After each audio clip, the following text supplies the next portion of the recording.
wonder of your name. Heaven is open, death is broken, and the glory forever is yours. Nothing can overcome the power of your name. King above kings, all the universe will sing. Just continue to enjoy the presence, the awesome presence of our God.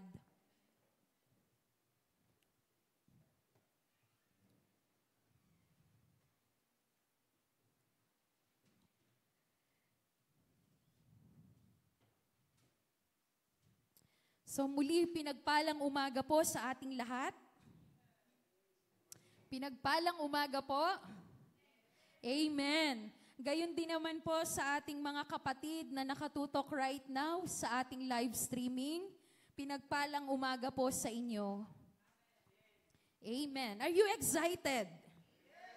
Amen. You know what, people of God, as we are worshiping the Lord, my heart is really rejoicing. My spirit is really rejoicing. Amen.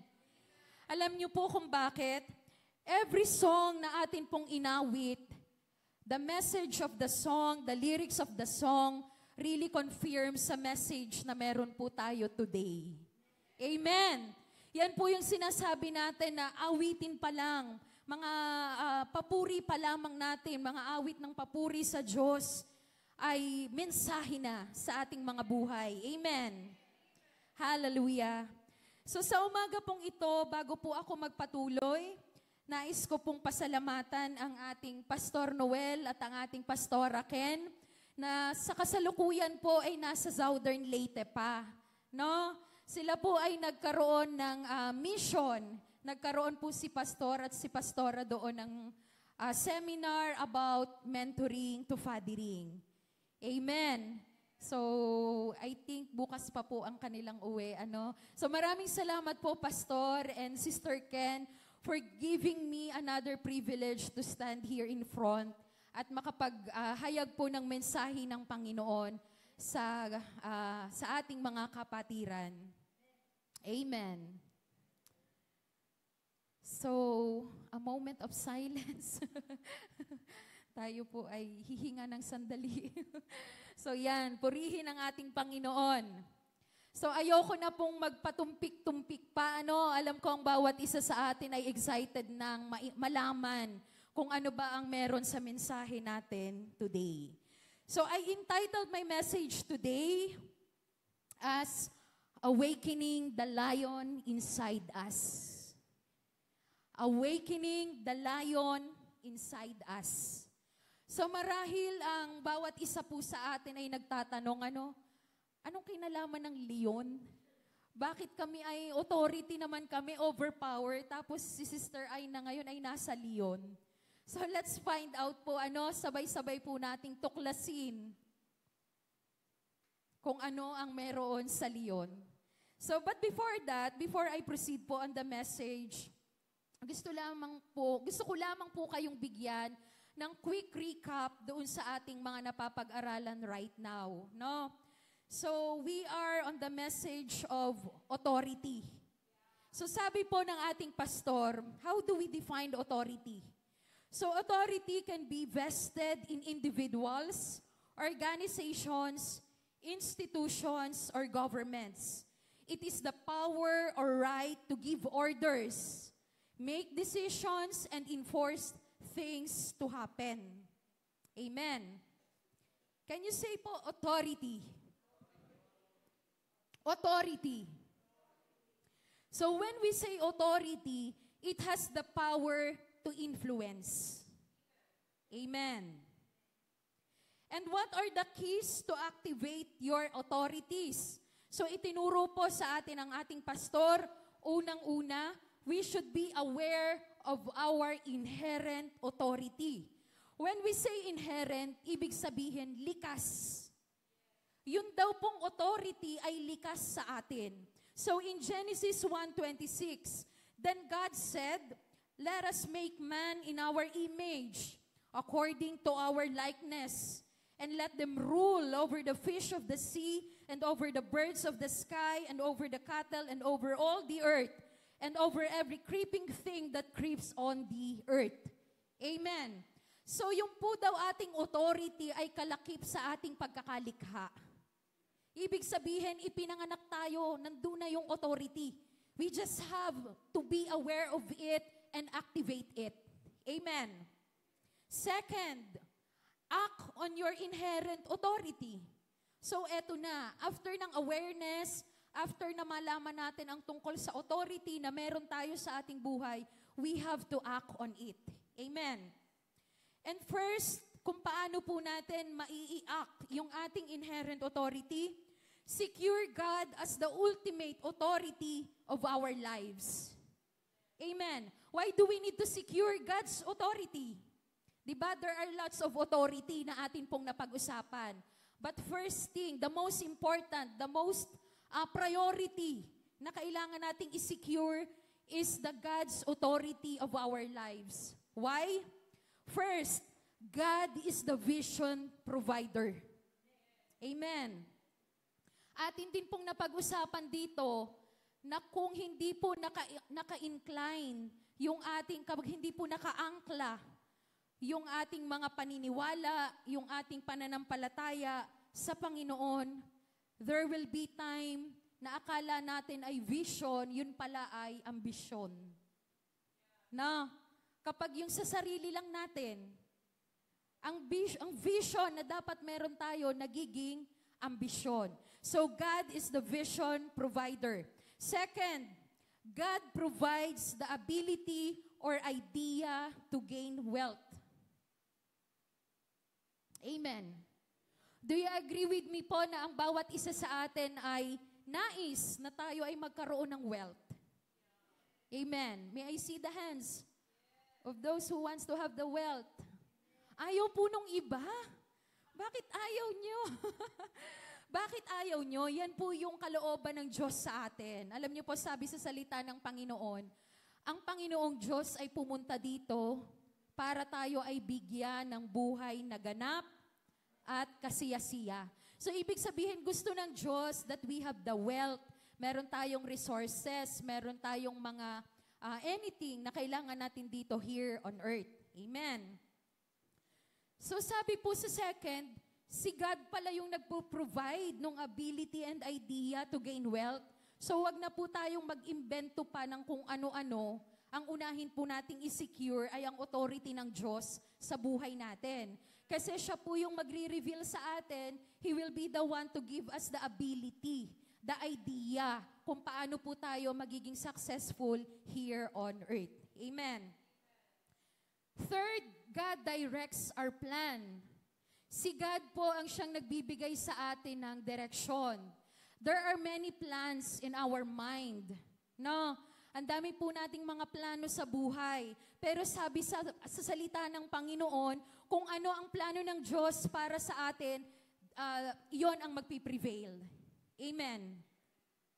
And fourth, securing God's authority produces genuine life transformation. Kung tayo po ay isi-secure natin ang authority ng Diyos sa buhay natin, there will be genuine life transformation. Amen. So ano po yung second? Ano po yung letter B natin? So yung mga binanggit ko po ay nakapaloob doon sa securing God, God's authority, securing God as the ultimate authority of our lives. Second po, we need to submit to authority to fulfill all righteousness. Amen. Submit to authority to fulfill all righteousness. You know what, people of God? Our Lord Jesus Christ is our perfect example sa lahat ng bagay. Even to this one. Biruin niyo po, si Christ, He is God. Amen. But He knows how to submit Himself doon sa ibang tao na alam niyang itinalaga sa Kanya ng Diyos. Amen. Atin pong napag-aralan na nakapaloob dito is yung kung paano sinunod or paano isinabmit ng Panginoong Jesus ang kanyang buhay sa authority ni John the Baptist. Nung time na siya po ay binaptize. Amen. Sabi nga po, ang Panginoong Jesus ay naglakad ng napakalayo just to submit himself in the authority of John the Baptist. Third po is submit to human authority and every governing institution. No? Submit to human authority and every governing institution. So hindi ko na po siya masyadong palalawakin, binigyan ko lang po kayo ng quick recap kung ano po ang ating pinag-uusapan right now. So sis Aina, ano ang meron? Bakit tayo nasa awakening the lion inside us? No, awakening the lion inside us. So please bear with me po, meron po akong mga ni-research about dito tungkol sa lion. No, tungkol sa lion. Ano nga ba Kuya Jean yung tawag sa yung study ng mga hayop? Zoology nga ba 'yon? Zoology, no? So, sige, pag-usapan po natin kung ano ba ang meron dito sa leon. Bakit yan yung focus ng ating message today. So, the lion is the king of the jungle. Amen. Kilala po ang leon bilang the Lion King, the king of the jungle. But you know what? There are many common questions in many people's minds considering that the lion is not even the biggest animal in the wild. Hindi po pala yung leon yung pinakamalaki sa mga hayop na nasa jungle. Bukod doon, yung pong mga leon, hindi naman po talaga sila doon sa jungle nakatira mostly. No? So, naalala ko si Kuya David, mahilig kasi siya sa mga ganyang pag-aaral, no? Correct me if I'm wrong ha, Kuya David. So, ang mga lion po usually ay nakatira sa mga savanna and sa mga grassland. So, kung nakikita, 'di ba po sino po ba yung nakakita na rito ng totoong leon? Oh, si Brad June, ayan, sa Manila Zoo. At may kaiba yung leon na tao. Oo. So, ayan. So, usually po, di ba sa Africa, usually po ang mga leon ay nasa Africa. Yung sa kalawakan, yung may mga puno na madami, pero hindi naman siya katulad ng jungle na talagang, alam mo yung talagang gubat, hindi ganon. Maraming land, grassland. So, yun po yung savanna. Bakit ngayon tinatawag na king of the jungle yung lion? So, let's find out. So, for thousands of years, lions have taken all the credit for being the strongest, bravest, and fiercest animals in the wild. And for the longest time, King Lion has dominated not only the wild, but also human society. So, meron po ba tayong napapansin na halimbawa, may mga club po di ba sa isang lugar, merong mga club, tapos ang symbolism nila is yung head ng lion, right? So, ano po ba yung sinisimbolize nung lion? Bakit yun yung ginagamit? So, before I proceed on that, so lions are the second largest big cats. Ano po yung una? Can you make a wild guess? Ano po yung una? Kasi yung lion daw po ay pang second lang sa pinakamalaki na uri ng pusa, sa pamilya ng mga pusa. Anyone po? Tiger. So, thank you, Kuya Shama. So, tiger ang pinakamalaki actually. So, lions can weigh up to 550 pounds or 225 kilos and measure up to 9 feet or 3 meters in length. An adult lion weighs about 250 kilos. So yan. So sundan nyo lang po ako ha. So ilagay natin yung ating mga sarili ngayon. Imagine natin yung leon na tinutukoy ko. So male lion are called lion. No? Yung pala pong lion is para dun sa mga lalaking leon. And what do we call the female lion? We call it lioness. Lioness. Okay. And ano naman po yung tawag sa kanilang mga anak? Cubs. C-U-B-S, cubs. So they are the only predators who hunt using their sense of smell, meaning they can spot prey before it spots them. No, yan po yung isa sa karakteristik ng lion. They have fantastic night vision, enabling them to see up to 30 times further than any other cats. Lions also have superior hearing, allowing them to track down prey even in thick brush or dense foliage. This allows them to easily catch smaller animals such as antelope, hares, and wildebeest. Amen. So a group of lions can fight off a larger prey because each individual has their own role. No? So habang pinapag-aralan ko din po kung ano ang meron sa leon, natutuwa ako kasi lion is one of the creation of God. Ano po? At ang bawat creation ng Diyos, talagang it has unique characteristic. Talagang bawat isa, even as meron tayong mga unique na quality, unique na identity ang bawat isa sa atin. So, masasabi natin, based dito sa mga i-share ko na katangian ng leon, talagang may advantage siya at masasabi na siya yung king of the jungle. Amen. So yung other characteristic niya ay akin pong ibibigay din sa inyo. So their size alone gives them an advantage. They are big enough to control large herds of antelopes and strong enough to knock down adult giraffes. So their sheer mass means they don't have to move around very often, making them faster than other hunters. In addition, lions don't eat meat exclusively. So sabi ko, habang pinag-aaralan ko to, akala ko kasi ang leon ay carnivores. No, yung mga nangangain lang din ng karne ng ibang hayop or nung kanilang mga prey. So sabi dito, hindi lang daw meat ang kinakain ng leon, which helps conserve energy. So tayong mga tao, wag din po tayo puro karne, no? Wag din po tayo puro karne para tayo ay makapag-conserve din ng energy. So yan. All of these traits give the lion a considerable edge over other species. So lionesses take the role of hunting and feeding the pride. So ano naman po yung tinatawag natin na pride? Yun po yung grupo ng mga leon. Ang tawag naman po ay pride. So sabi ko kanina, ang leon, yung lalaki, yung babae, may kanya-kanyang role. No? On the other hand, the male's job is to protect the pride from other male lions and predators. The males are known for their loud roars that can be heard up to 5 miles or 8 kilometers away.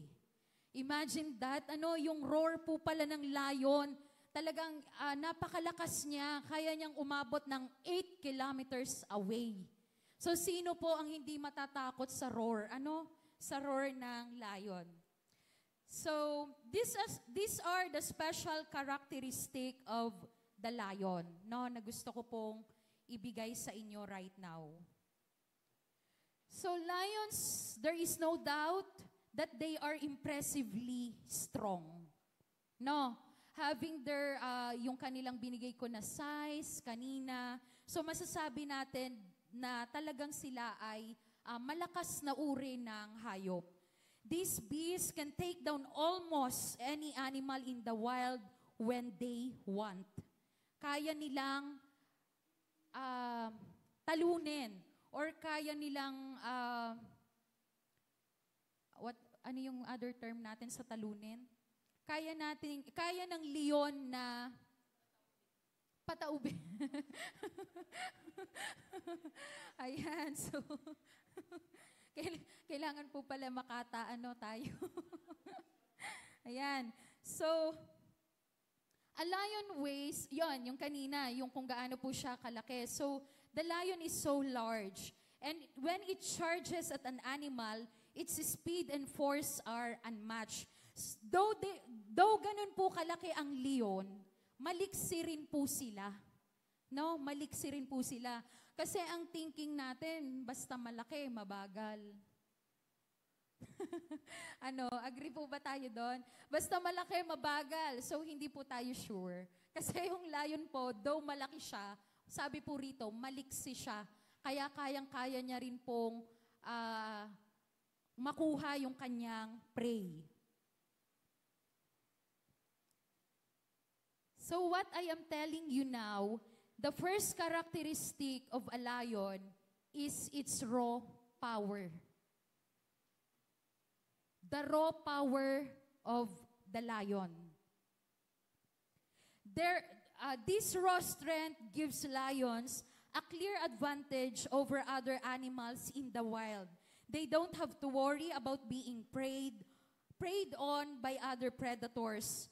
Lions don't have natural enemies except for hyenas, which mainly prey on their cubs. So, ini-research ko po kung ano yung hyenas. Para din siyang uri ng pusa, parang maliit siya dun sa tiger, pero mukha siyang tiger.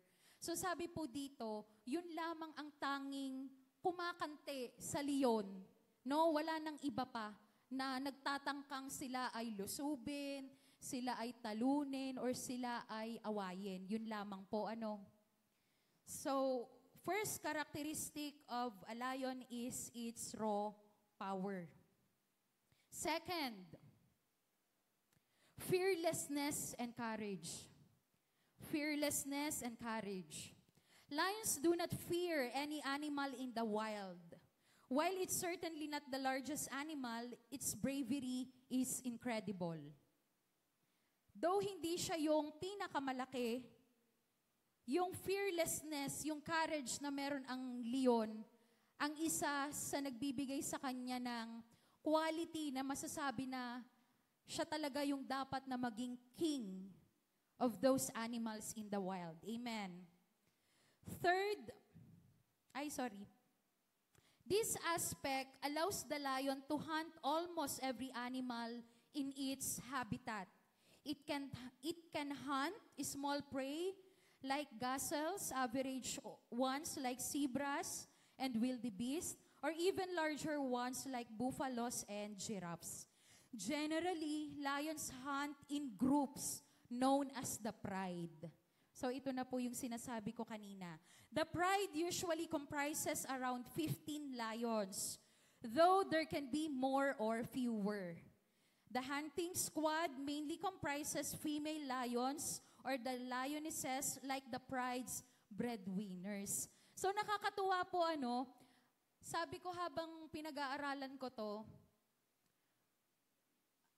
even yung mga leon, alam nila on how to find their own tribe. Amen. Alam nila na before fulfilling an assignment or yung kanilang task, they have to be in groups. Amen. Kasi kung nag-iisa lamang po sila, malaki yung chance na sila ay matalo ng mga ibang predators or ng mga hyenas na sinabi ko kanina. So same with us. Tayo po na mga mananampalataya. We should know na, at ito po ay lagi ding itinuturo sa atin, palagi nating naririnig. But I want you to really capture this one and really apply sa buhay natin. Na kapag tayo ay mag-isa, diyan tayo natatalo ng kaaway. No?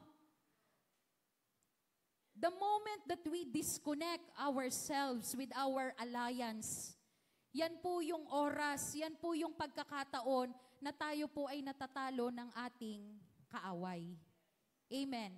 At ito po yung special characteristic ng leon.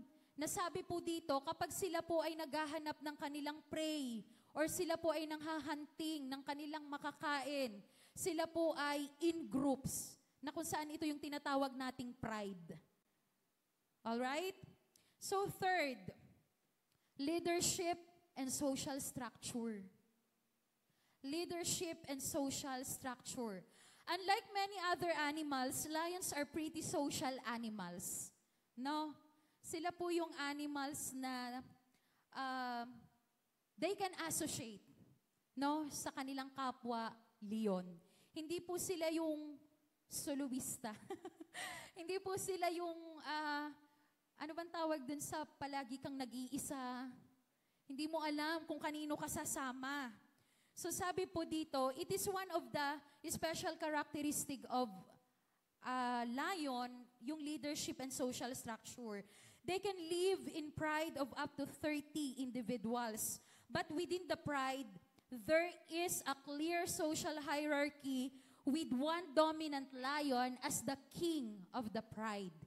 Amen. Did you get this one, people of God? Sabi po dito, yung pride na kung saan ito ay grupo ng mga leon, though sila ay marami at sila ay grupo, marami doon ang male lion, malinaw sa kanila kung sino yung dominant male lion. They know kung saan po nila isasubmit yung kanilang mga sarili, kaninong leadership. Sana all. Amen. Sana all. Biruin niyo po, people of God, leon nga, alam kung paano mag-submit, alam kung sino ang leader niya. Tayo pa kaya? Amen. Ay, amen. Amen. So tayo po ay kailangang magising sa mga sandaling ito. Amen. Sabi nga po ng ating message, awakening the lion in us. Gisingin natin yung mga leon na nasa ating mga sarili. Sis, ay na may leon pala ako. May leon pala sa loob ko. Kung hindi po natin alam, malamang tayo po ay tulog. Amen. Kung hindi po natin alam na may leon po sa ating mga sarili, maaaring tayo po ay tulog. No? So, nakakatuwa, no? I was so amazed po dito na yung sa grupo, alam nila, sabi nga po, ang role ng mga lalaking leon is to protect yung grupo. Dahil ang role ng mga babaeng leon, sila yung mangunguna sa paghahunt ng kanilang makakain. So habang sila ay naghahunt, yung mga lalaking leon ngayon, nakapalibot sa kanila para sila ay protektahan. Amen. So sa habang inaano ko to, pinagninilayan ko oo nga no, yung mga lalaki kasi, yung ating mga tatay, no, syempre, nasa kanila ang proteksyon ng pamilya. Amen. They are the one na kailangang mag-lead, kailangang mag-protect, no? At sila yung karapat-dapat na manguna sa pamilya, especially in their spiritual nourishment. Amen. So sabi dito, yung protection, isa pang role po dito ng male lion, siya po yung magkukommand. Kasi siya nga yung leader eh. Ang leader sa grupo nila ay lalaking leon. So sila ang magbibigay ng instruction, ng command, kung saan sila pupunta to hunt their prey. At ito namang mga nanay, mabibilib ka naman din po talaga. Itaas ang bandera ng mga nanay. Kasi sabi po dito, ayan, Ate Elsie, sabi po dito, yung mga female, yung mga lionesses, sila po yung nangunguna sa paghahunt. Sila po yung kinukonsider na breadwinners. So habang ito'y pinagbubulay-bulayan ko, oo nga naman, kasi ang mga nanay talagang madiskarte yan. Kahit saan mo yan ilugar, kahit nag-iisa na yan na wala siyang katuwang sa buhay, gagawin niyan lahat to provide for her children. Amen. Don't get me wrong po ha, hindi ko ini-invalidate yung pagiging breadwinners ng ating mga tatay or ng mga kalalakihan. Pero ang mga nanay po, talagang kitang-kita rin naman natin sa kanila yung quality na, alam mong kahit wala na, magkakaroon at magkakaroon. Kasi hindi hihinto ang mga yan na wala yang maibibigay para sa mga anak. Amen. So yun po ang role ng male at ng female lioness. So yan. So they have the leadership and social structure. So sabi rito, the male lion maintains order and offers security for the pride, while the females perfect their hunting skills. So mga babae, kailangan po yung pagiging skillful. Pagiging skillful natin ay talagang ma-enhance. Sabi po dito, yung female lioness, perfect. their hunting skills. It acts as the source of protection for the group, ensuring the pride's continuity. No, kaya yung protection ng lalaking leon ay nandun. So the lion is called the king of the jungle, not because it is the strongest, but because the lion possesses kingship abilities that the tigers do not. Amen. A king must have leadership abilities. The lion is the head of his colony.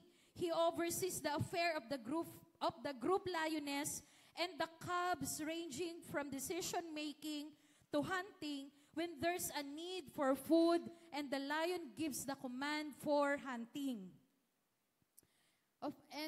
Gayon din po, they will not shrink killing an intruder or a threatening pride member so they can retain their throne and keep peace in their kingdom. So sabi po dito, yung mga lalaking leon, hindi sila mangingimi or hindi sila magdadalawang isip na pumatay. Kung sino man yung magtatangka na tugisin or awayin yung kanilang grupo, no? Kasi siya yung nagpipreserve, no, the legacy, the continuity noon pong kanilang grupo. Amen. Fourth, the mighty roar. The mighty roar. So kanina, habang inaawit natin, no, una pa lang yung praise. Yung praise po, na inawit ng worship team. Talaga namang nakapaloob doon yung ating mensahe ngayon. So, a lion's roar is the loudest among all the cats. It's pretty loud and can reach up to 114 decibels. When a lion roars, you can hear the roar even if you are 5 miles away. This is one aspect that helps it instill fear in other animals. So, yung roar pa lang. Ano ba yung roar sa Tagalog? Ano ba? Yung pag-atungal ba? Ha? Tahol daw, parang sa aso yata yun, kapatid. Di ba, pag sinabi mong roar, kailangan malakas. Kailangan ang dating mo, nakakatakot ka, katatakutan ka. Yung roar mo dapat nagbibigay ng babala doon sa makakarinig na, ay, teka, tabi ka muna kasi narinig mo yung roar. Diba? Dapat ikaw ay katatakutan. So sabi rito, the lion's roar is that loud because it has a unique larynx and hyoid apparatus. This allows the animal to make a much louder sound than other animals. The roar can also help it communicate with other lions over long distances. So yung pag-roar pala po ng lion, it's a way of their communication. No, maaaring may intruder, baka may kalaban, maaaring may kalaban. Kaya yung pag-roar ng lion, yun yung hudyat, na yung kanyang pride, yung kanyang colony, yung kanyang kingdom, kailangang maghanda. Amen. So fifth is, they are feared. Sila ay kinatatakutan. Amen. At ano po yung makakapag-justify na sila ay kinatatakutan? Sabi ko po sa inyo kanina, sa lahat ng mga hayop sa jungle or doon sa kingdom ng mga animals na ito, tanging hyenas lang ang nagjo-joke. Ang nagjo-joke sa kanila or yung nagtatangka na sila ay kantiin. No? Sa dami-dami ba naman, bakit hindi yung elephant, ang laki-laki ng elephant? Kaya ba niyang anuhin yung leon? Kaya niya bang talunin? Or yung any other animals na meron doon? So they are feared, kinatatakutan ang leon. Kumbaga sa isang mananampalataya, kinatatakutan ka or you have earned so much respect and honor. Kasi the way you speak, the way you present yourself, the way you share yung mensahe, merong authority. Amen. Just like our Lord Jesus Christ, nung siya po ay nagbabahagi ng salita, hindi ba't sabi ng mga nakakarinig ay, kakaiba siya. Diba? Bakit siya naging kakaiba? Kasi he spoke with authority. Amen. So, these are the special characteristics of the lion. So una, they have raw power. Second, fearlessness and courage. Third, leadership and social structure. Fourth, the mighty roar. Fifth, they are feared. So the reference verse po ng ating message today is Genesis 49 verse 8 to 10. Genesis 49 verse 8 to 10. So Judah, your brothers shall praise you. Your hand shall be on the neck of your enemies. Your father's sons shall bow down to you. Judah is a lion's whelp. From the prey, my son, you have gone up.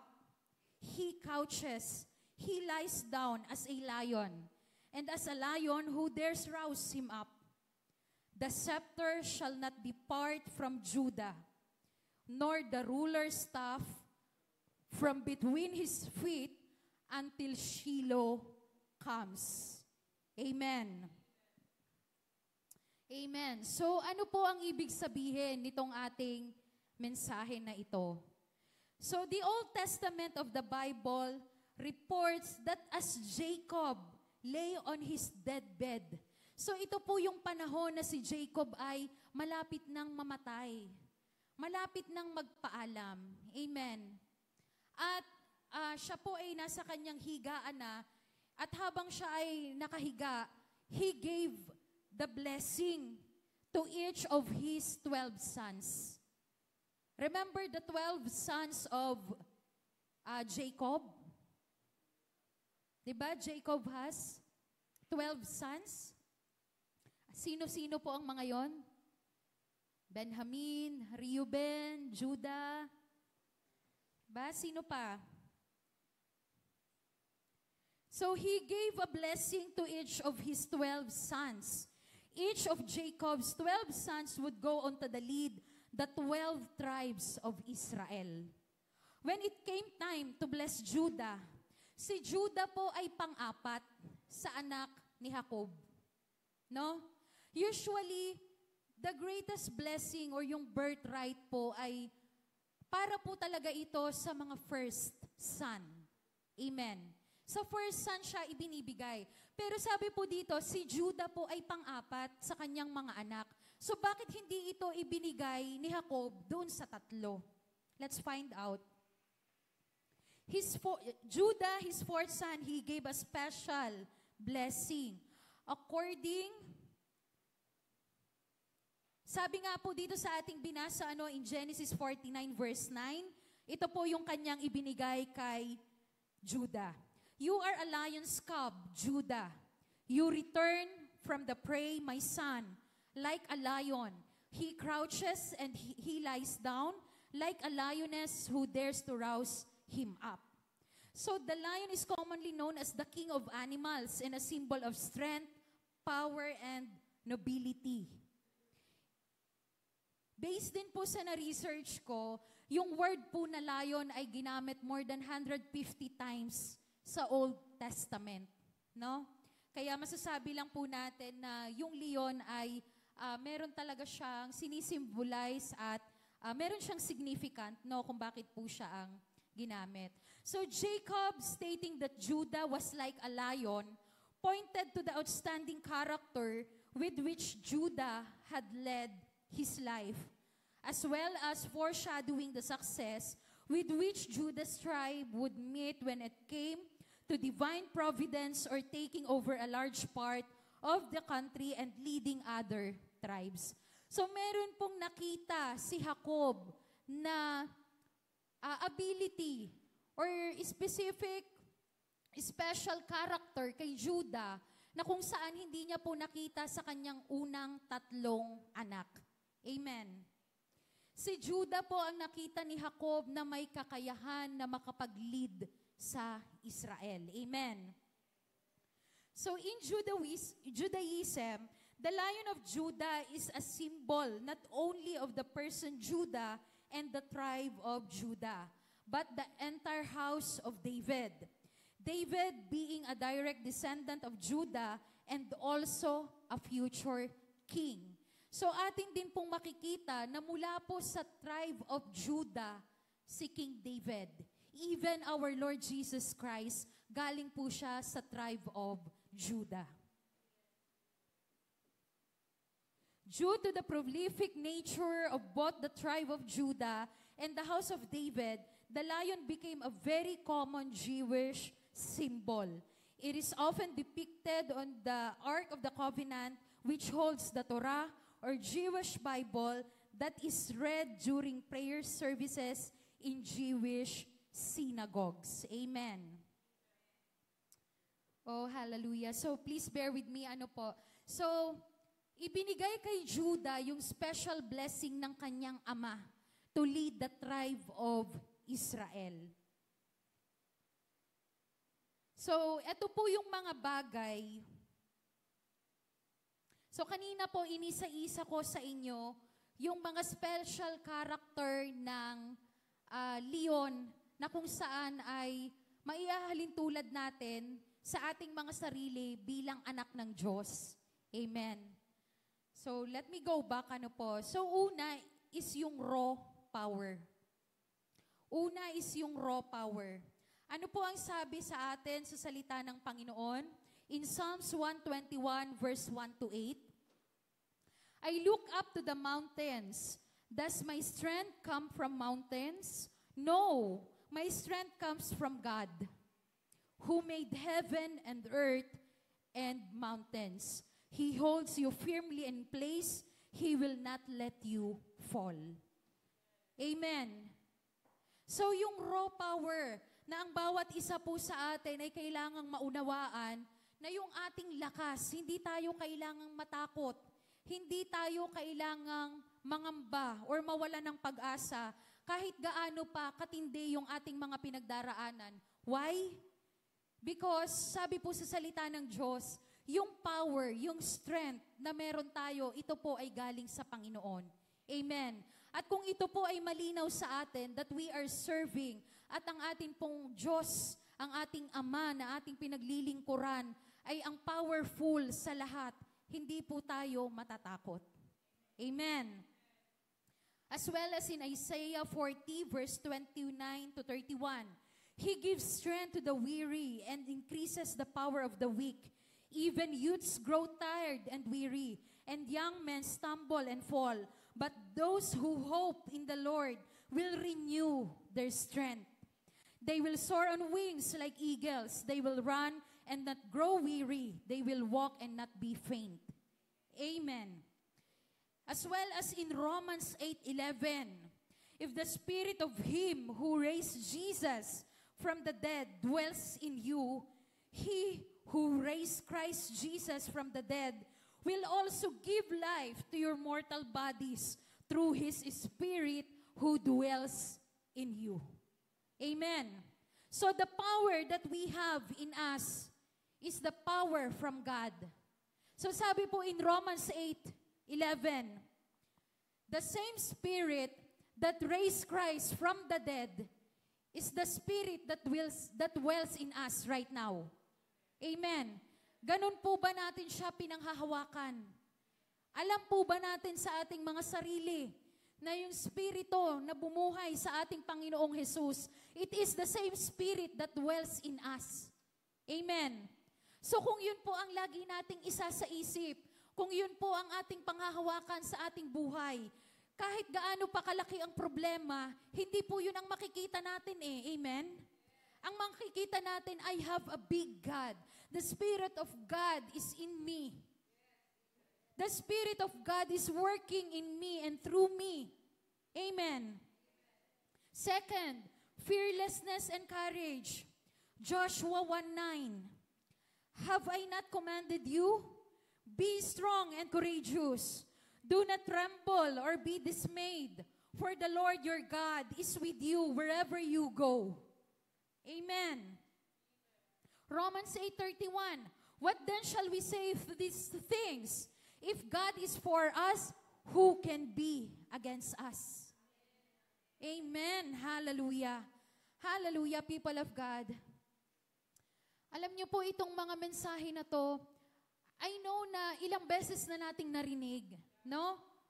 Ilang beses na nating narinig.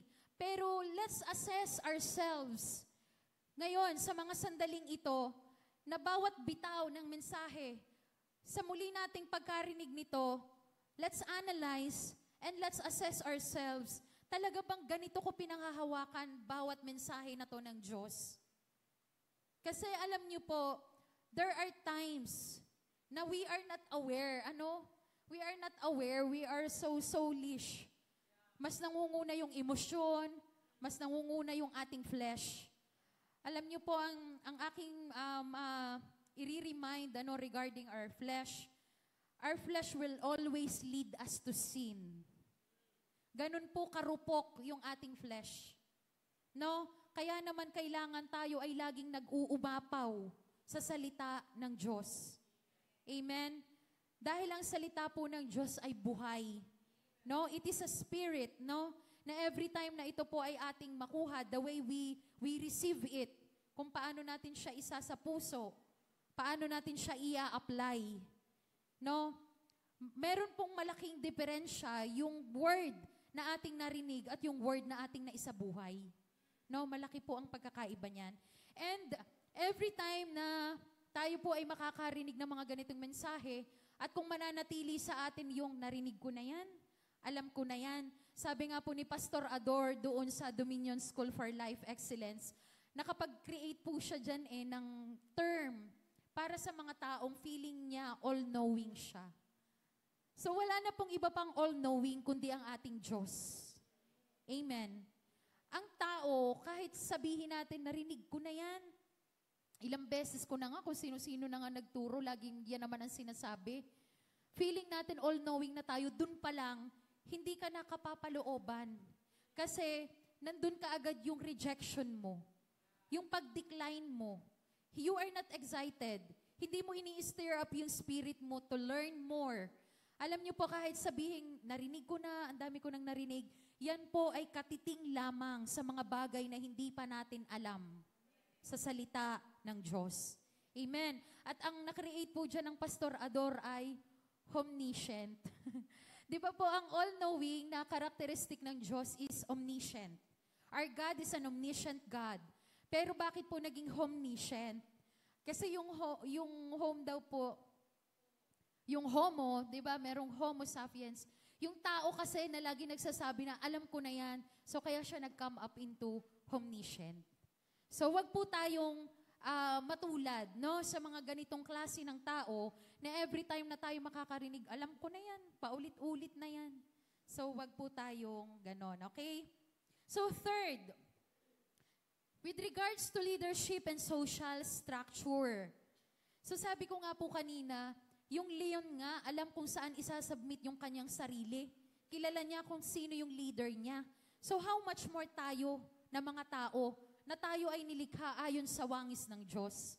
Hindi po ba nakakahiya sa ating Diyos na lumikha sa atin na yung leon pa, which is an animal, at ano po ba yung animal compared to us? We are created in the likeness of God, and we are created to rule. No, every created things, kasama na po yung mga hayop. Hindi po ba nakakahiya at nakakapanlumo na yung leon marunong sumunod pero tayo hindi? Amen. Alam ng leon kung sino ang leader, sino ang susundin, sino ang papakinggan. Kilala niya kung sino ang kanyang tamang alyansa. Pero bakit ang ibang mga tao, at I know wala po yun sa atin, amen, no? Bakit hindi alam kung kanino susunod? Or nandiyan na, ibinigay na sa'yo, but they keep on opposing. They keep on tumatalikod. Patuloy na nagdi-disobey. No? At sabi nga po ng ating pastor, selective obedience is disobedience. Walang maliit, walang malaki. Kahit sabihin mo, ay, konti lang naman hindi ko nasunod, still disobedience po yun. And regarding obedience, Obedience is better than sacrifice. Sabi ng ating Panginoon, obedience is better than sacrifice. Alright? Ano pa? Our pastor, natakil niya rin yung tungkol sa wooden cross, no? Sa cross of obedience at doon sa wooden cross. So tapos na po yung wooden cross. Isang beses lang siya ginamit, no? Ng ating Panginoong Jesus. Ang meron po tayo right now na kailangan nating malakaran every day of our lives is the cross of obedience. And we can only fulfill that kind of obedience if we will choose to die daily. Ano yung kailangang mamatay? Yung dating ugali, yung KKK, yun yung kailangang mamatay. No? Ano ulit yung KKK? Katamaran, katigasan ng ulo, kayabangan. So yan pong tatlong yan ang pumapatay doon sa ating pagiging masunurin. No? Every time na tayo susunod, totoo ba yan? Totoo ba yung sinasabi ng leader mo? Siya nga, nakita ko, ganun din ang ginagawa. Ganyan. So, di ba, laging merong pagtatalo. But remember, people of God, the choice is always in us. Tayo ang mamimili. Kahit pag-gaano kaganda sa tingin mo at kapangit sa tingin mo ng isang sitwasyon, ng isang bagay, tayo ang may control. Tayo ang may kakayahan to choose. At yun yung greatest gift na binigay sa atin ng Panginoong Diyos, our free will. Amen. So though we have that free will, let us not abuse it naman. No? Kasi tayo, kung alin yung pabor sa atin, alin yung madali, alin yung sa tingin natin ay magbe-benefit tayo, ang dali nating gawin. Pero kapag ka nahihirapan, there should be sacrifice dun sa kailangan mong gawin. Ang hirap eh. Ang hirap talaga eh. Paano? Doon pumapasok yung mga excuses kapag tayo ay nahihirapan. Pero alam niyo po, people of God, just a simple reminder, every time na tayo ay may struggle, let's choose to face that struggle. Kasi at the end of those struggles, there is promotion. Amen. Kanya-kanyang level. So kung sa area na to, hirap talaga eh, di ko talaga kaya. Kayanin mo, kapatid. Sabi, hindi ka naman nag-iisa. Nandyan ang Diyos. Ang Diyos ang nagbibigay sa atin ng power. Ang Diyos, sabi, He will never leave us nor forsake us. Amen. Okay, so next is the mighty roar. So ano pong ibig sabihin ng mighty roar na yan? It only means that we have to be bold. Amen. Kailangan nandun yung boldness, our spiritual boldness. Sabi nga po, kahit tayo pa yung pinaka-quiet, tayo pa yung pinaka-nice and good person in the whole world. Every time na yung kaaway ay alam nating lumalapit, huwag tayong manatiling timid. Amen. God does not give us the spirit of fear and timidity. Ano yung timidity? Lagi ka na lang nahihiya. Ay, baka mali. Hindi ko alam, baka ano. Masyado nating iniisip. Masyado tayong nag-overthink. Wala pa yung, sabi nga, hindi mo pa napapagdaanan. Talunan ka na kaagad kapag kaganyan ang isipan mo. Amen. Usually, tayo po ay na-challenge kapag may kailangan tayong gawin na hindi natin siya usual na ginagawa. Hindi tayo sanay na gawin. Or kapag tayo ay lalabas ng ating comfort zone, no? Natural response natin bilang tao, nandun yung kaba, nandun yung takot, nandun yung hiya. Kaya nga po tayo ay binigyan ng Diyos ng someone of higher stature sa ating mga buhay para sila po ang makapagtimon sa atin. Kasi kung sarili lang natin at wala tayong leader na susundin, ay malamang sa malamang hindi na po maa-unleash yung potential na meron tayo. Amen? Kaya nga po sabi, ang daming nawala sa mundong ito na hindi nailabas, hindi na-unleash yung potential na meron, yung talents, yung gift.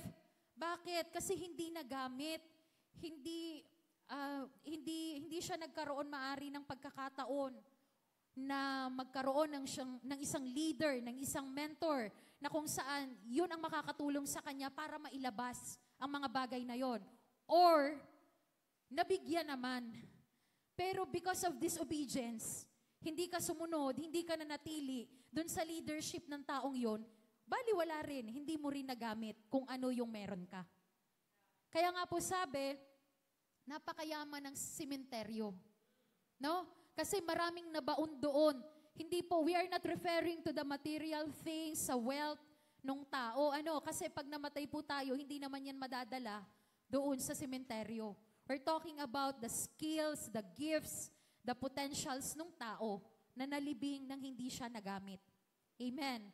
Sabi nga po, ang dami sa mundong ito na nag-exist lang. Parang dumaan lang. Ang buhay po sa mundo ay maiksi lamang. Amen? Kaya naman, we have to live our life to the fullest. Kasi wala pong makakapagsabi kung hanggang kailan at hanggang saan lamang tayo. So paano kapag masyado tayong reserve na klase ng tao, ay saka na, sige, sis, i-invite ka ng kapatid mo, sis, mag-join ka sa ganito. Ikaw pala ay, magaling ka pala sa ganyan. Ay, may a-unleash mo yan or matutulungan ka na mas ma-nurture mo pa yan doon sa church. Ay, sis, hindi kasi ako available. Dami kasing gawain sa ganyan-ganyan. So, lahat na ng excuses. Alam niyo po, naalala ko lang, merong isang seminar po, not sure kung sa Samar yun or sa Leyte. Tapos meron pong activity at meron pong nakalagay doon sa poster nila. Yun daw pong mga excuses na meron tayo every time na tayo ay hindi magjo-join sa mga ganitong klase ng activity. Those excuses are well-planned lies. Agree po ba tayo doon? There are cases din naman po na talagang hindi maiiwasan. May mga pagkakataon na hindi tayo maka-join kasi meron ngang mga situations and everything. Pero alam din natin sa sarili natin kung kailan yung ating mga excuses na ibinibigay ay mga scapegoat lang natin.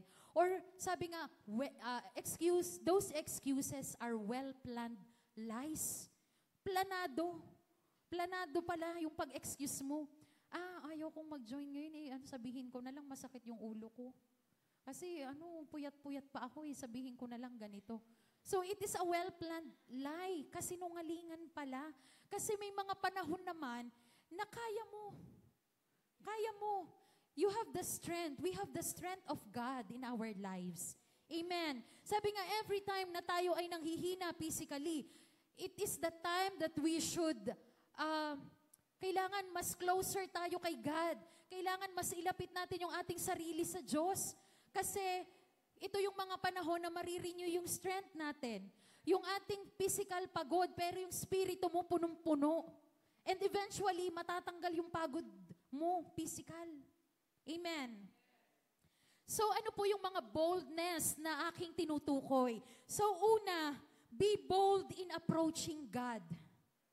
Be bold in approaching God. Hebrew 4:16. Let us therefore come boldly to the throne of grace, that we may obtain mercy and find grace to help in time of need. So bilang mananampalataya po ng Panginoon, are we bold enough to go in the presence of God? Are we bold in our prayers? Come to think of it, let's assess ourselves right now. Are we bold enough na kapag lumapit tayo at tayo ay nanalangin sa ating Panginoon, nandun yung boldness. Ito yung laging sinasabi ni Pastor, every time we pray, kailangan yung prayer natin is, we are capturing the message. At yun yung ating idinideclare, yung Word of God. No? Kasi bilang mananampalataya, tayo po ay naturuan na ng tamang pananalangin. Ang pananalangin ay hindi po ang paghingi. Hindi po ito yung puro na lamang tayo, Lord, tulungan mo po ako na ganito, ganyan. Maaring kasama yon, pero yung pinaka-content or message po ng ating prayer is yung mensahe ng Diyos. And we are really willing to wait on Him para marinig natin kung ano yung kanyang sasabihin. So sabi nga po, prayer is not a monologue. Hindi lamang po yung tayo yung pray ng pray. Lahat na sinabi mo, Lord, tas yung pattern mo, yung pong acts, no?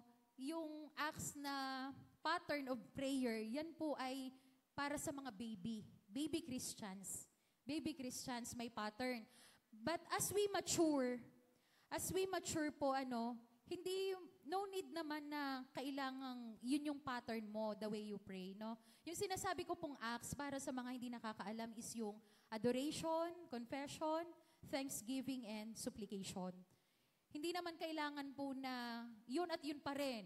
Matagal ka ng Kristiyano, matagal ka nang nakakarinig, pero hanggang ngayon nasa pattern of acts ka pa rin kung manalangin. So sabi rin po ng ating Pastor Wilson, ang panalangin, ito yung ating, what do you call that?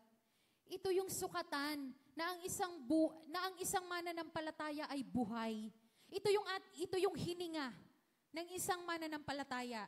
Kaya kung tayo po ngayon ay binabaliwala na natin ang prayer, hindi na natin binibigyan ng importansya, tayo po ay nasa critical stage.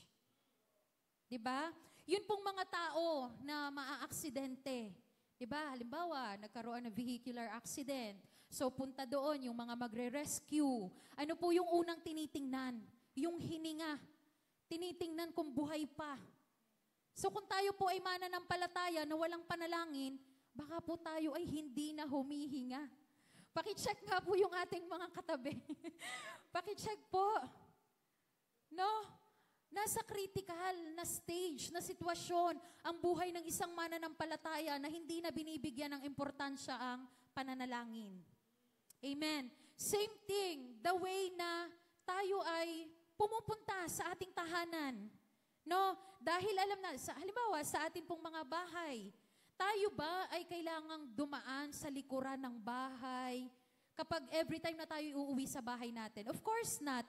Kasi alam natin na yun ay tahanan natin. We belong to that home. We belong to that house. So no need na para kang iba, para kang guest sa tahanan mo na ikaw ay kung saan-saan pa dadaan. So same here, bilang mananampalataya, at kung tayo po ay naniniwala na tayo ay parte ng ating sambahan, anything na tungkol sa ating sambahan, our culture, kung ano man yung ating mga guidelines, being part of the group, alam po natin kung paano tayo puposisyon. Sabi nga, if we know who we are and what we are, we will know what to do. Right? Hindi tayo yung para tayong bisita na parang pagpasok mo sa lugar na ito ay para kang stranger. Right? So, ganun din naman po bilang anak ng Diyos. Kailangan po ay malinaw na malinaw sa atin that we belong to Him. Kaya naman, let's manifest kung ano po yung mga katangian at mga bagay na gustong makita sa atin ng ating Diyos. Amen. Every time na tayo po ay lalapit sa Panginoon, nandun ba yung boldness natin? Sabi po sa inaawit natin kanina, God is considering us as His friend. Kung tayo ay friend ng Diyos, ganun tayo ka-open. Di ba po kapag tayo nagko-confess sa ating kaibigan, we are very open. Meron pa nga mga pagkakataon na hindi natin masabi sa ating magulang, hindi natin masabi sa ating kapatid, pero dun sa kaibigan natin, nasasabi natin. Our life is an open book to him or to her. Marapat lamang po na ganun din tayo sa ating Panginoon. Amen. Pero alam nyo, people of the Lord, anything na meron tayo, lahat-lahat sa atin, sa kaliit-liitan, lahat yan alam ng Diyos. Pero bakit kailangan nating sabihin? Bakit kailangan nating makipag-dialogue kay God? Because He wants fellowship with us. Gusto ng Diyos na meron tayong constant, meron tayong consistent relationship, fellowship with Him. At sabi ko nga, yung ating pananalangin, kailangan may paghihintay na tayo ay makakarinig talaga ng Kanyang sasabihin, ng Kanyang ibibigay na instruction. No, hindi na tayo yung mga dating Kristiyano na nakaangkla ang ating mga pananampalataya o yung mga sunod nating gagawin sa mga signs. No, tapos na po tayo dun sa mga signs. Ang gusto na po natin ngayon is the very Word of God. Kasi sa Word of God, it is very clear. No, clear and concise, specific kung ano ang gustong mangyari sa atin ng ating Panginoon. Second, be bold by acting the Word of God. Be bold by acting the Word. So, syempre, hindi sapat na marinig lamang. Ang kailangan po natin ay isabuhay. Kasi yun lamang pong mga salita ng Diyos na ating isinasabuhay, yun po ang tumitimo sa atin. Madaling makalimutan yung mga message na narinig lang natin pero hindi natin nagawa. Hindi natin naisabuhay. James 1:22, but be doers of the word and not hearers only. Be doers of the word and not just hearers only. So paano po ito? Dito nagpapakita yung kung paano natin i-activate yung ating faith. So sabi, may sakit ka. Sabi ng doktor, ito sis, ganyan, ito yung sakit mo. Ikaw ay tinataningan ko, ano na lang, ilang months na lang. Anong gagawin mo? So you have the Word of God. Kung buhay na buhay sa iyo ang salita ng Diyos, though dadaan ka sa process ng medication, dadaan ka sa process of consultation, nandun yung strong faith mo sa Lord, na ikaw ay Kanyang pagagalingin. Walang imposible sa Kanya. Greater is He that is within us, kaysa yung spirit na meron ang mundo. Sickness has no part in the kingdom of God. Amen.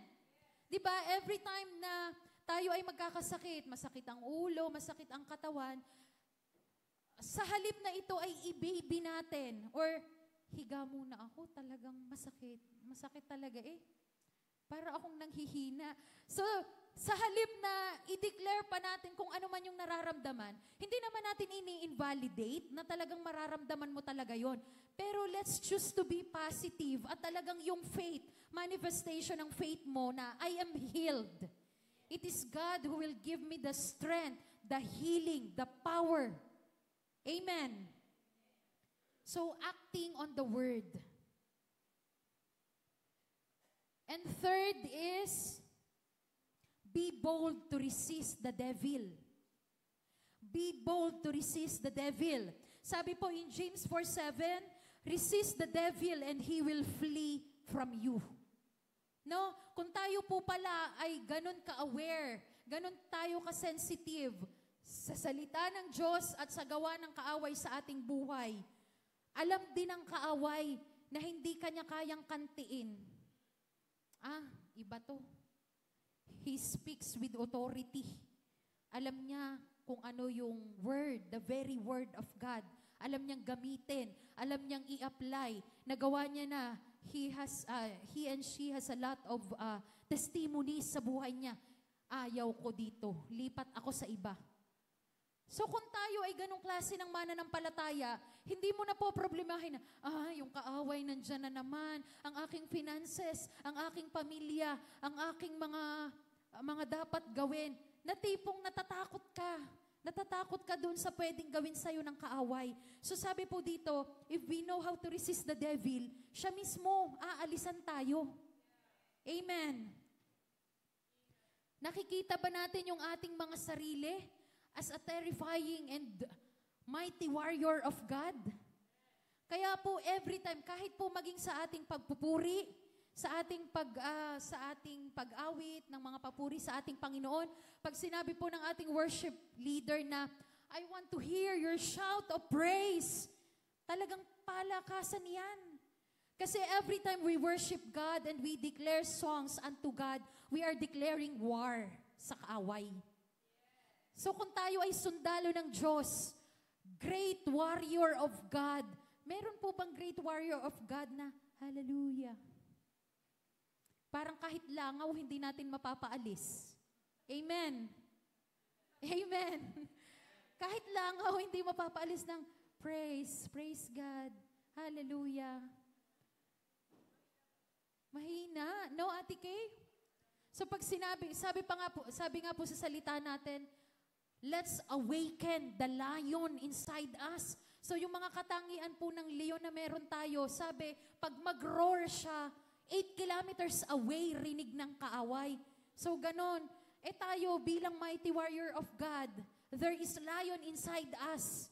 Yung strength, yung power ng Diyos is within us. At sisigaw tayo ng, hallelujah. Nakakawala po ng value, Parang nakakawala ng stature. No?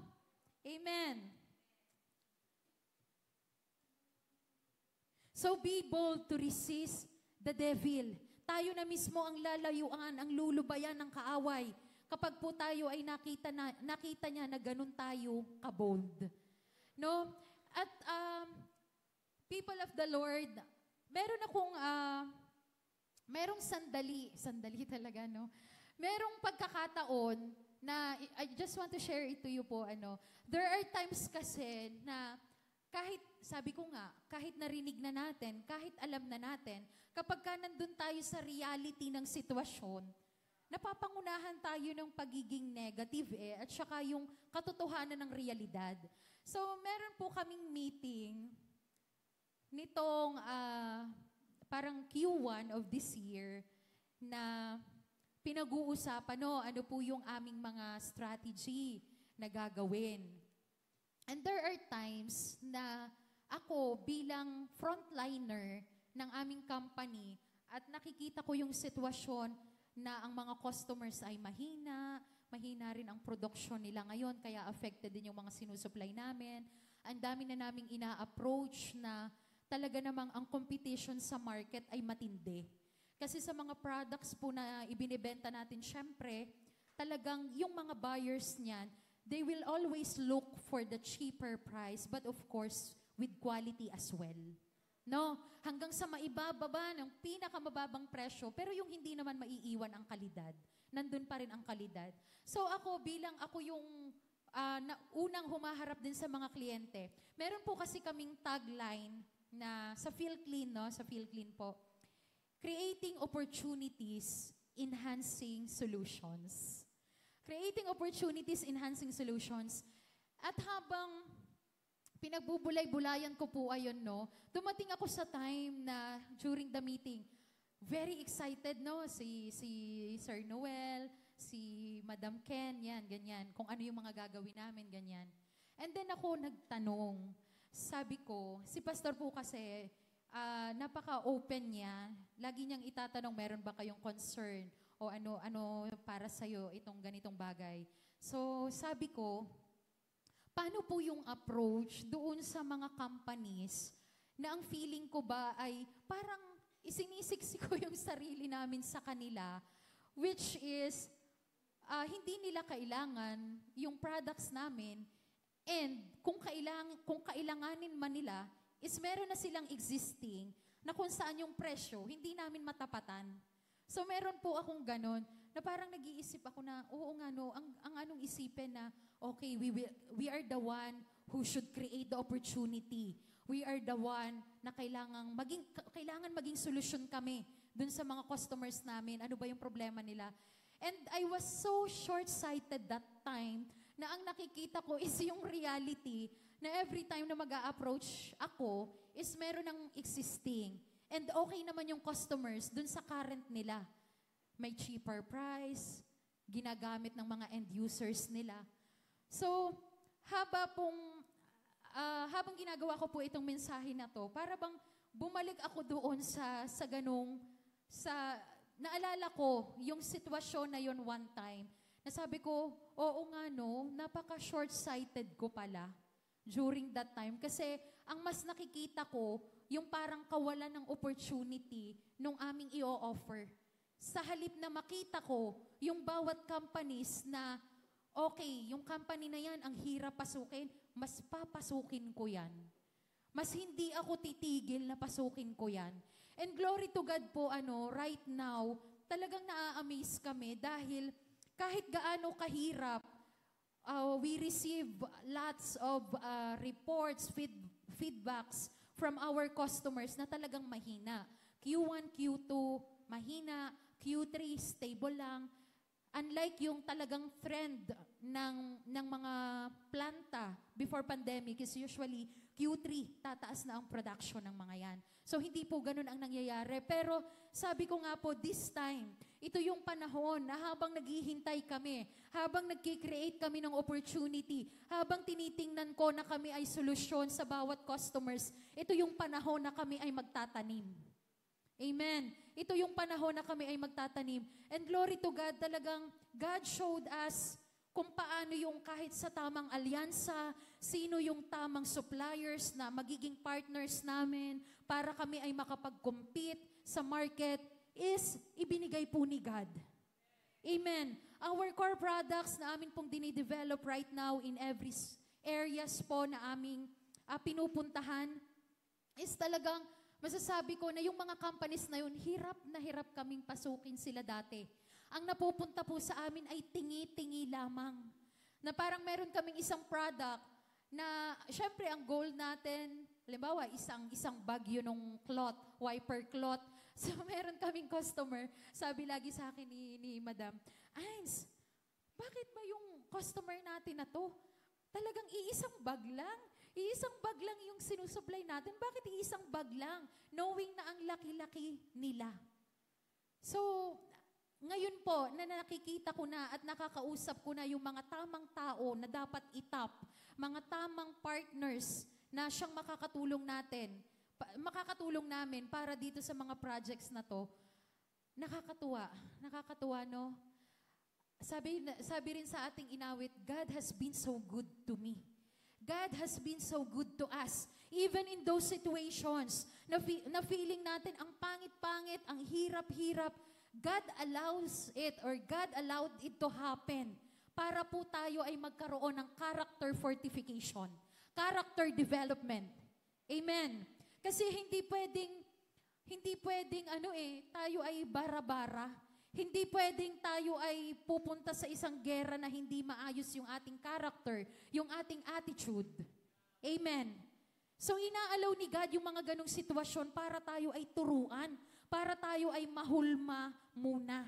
Kasi sabi po, kahit gaano pa kadami yung talents, gifts, and potentials na meron tayo, kung wala tayong tamang character, madali din tayong bumagsak. Madali ding mawala sa atin ang mga bagay na yan kung hindi tama ang ating pag-uugali. Amen. Sabi nga, attitude determines our altitude. Pwede kang makapunta sa taas. Pwede ka agad maging on top if you are talented, if you are gifted, if you are full of potential. Pero pag hindi maayos ang iyong ugali, hindi ka magtatagal sa taas. Amen. So, yan po people of God. So, dyan na lang po muna tayo, Dyan na lang po muna tayo. And I will end it here po, in Revelation 5 verse 5. In Revelation 5 verse 5.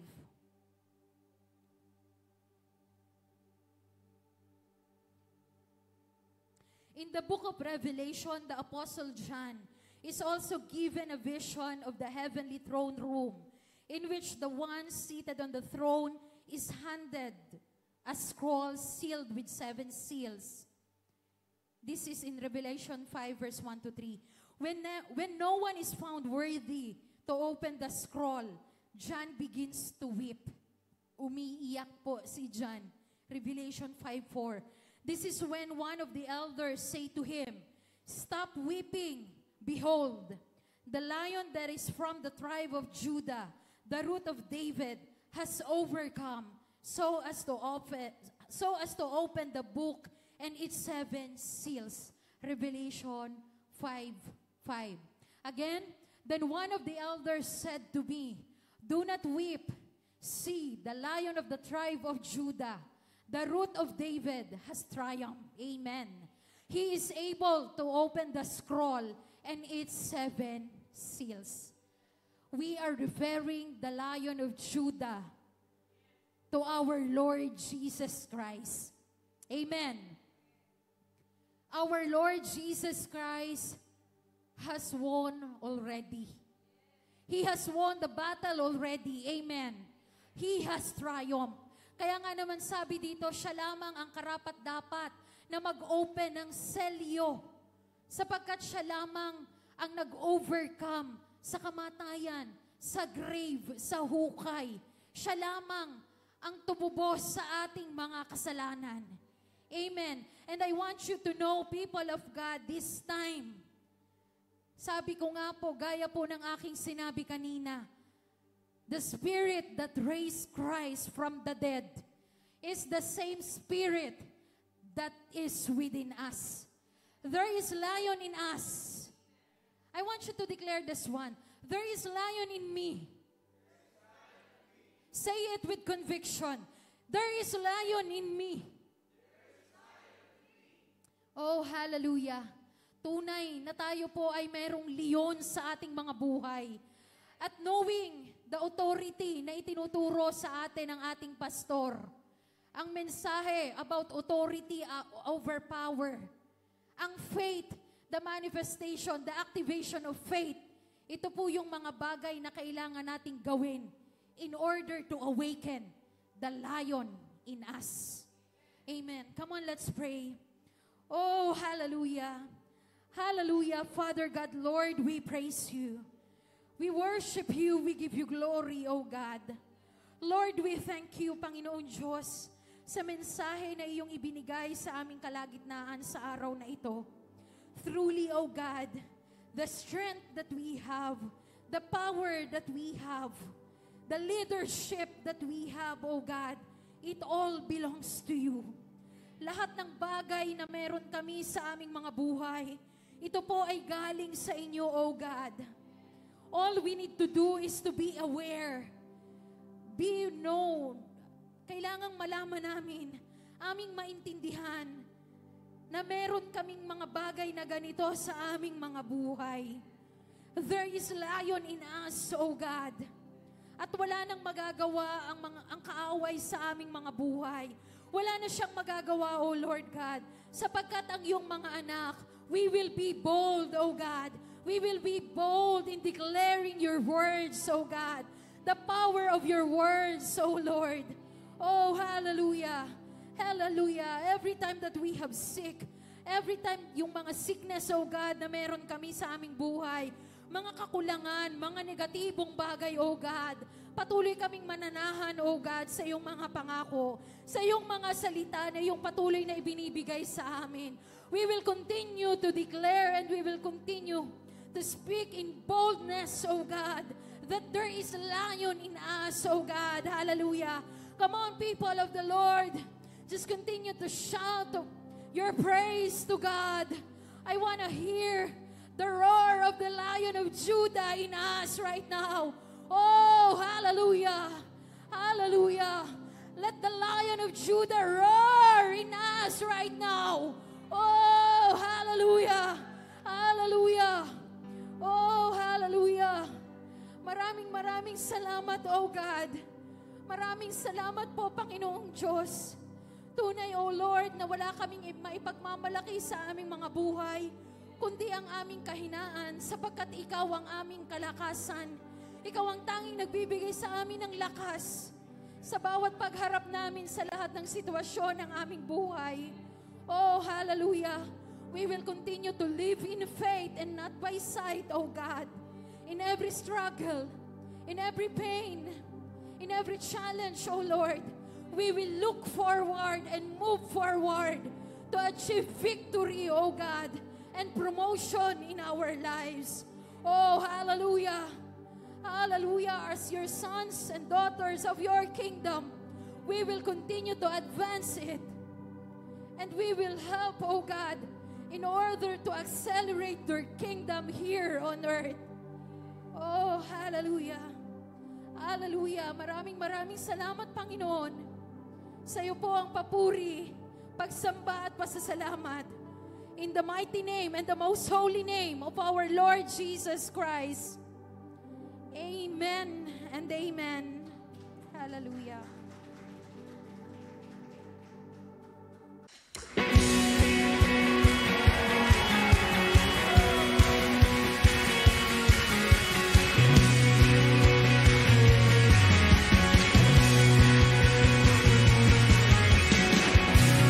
Yours is the kingdom and the power and the glory forever is yours. Heaven and earth bow down at the wonder of your name. Heaven is open, death is broken, and the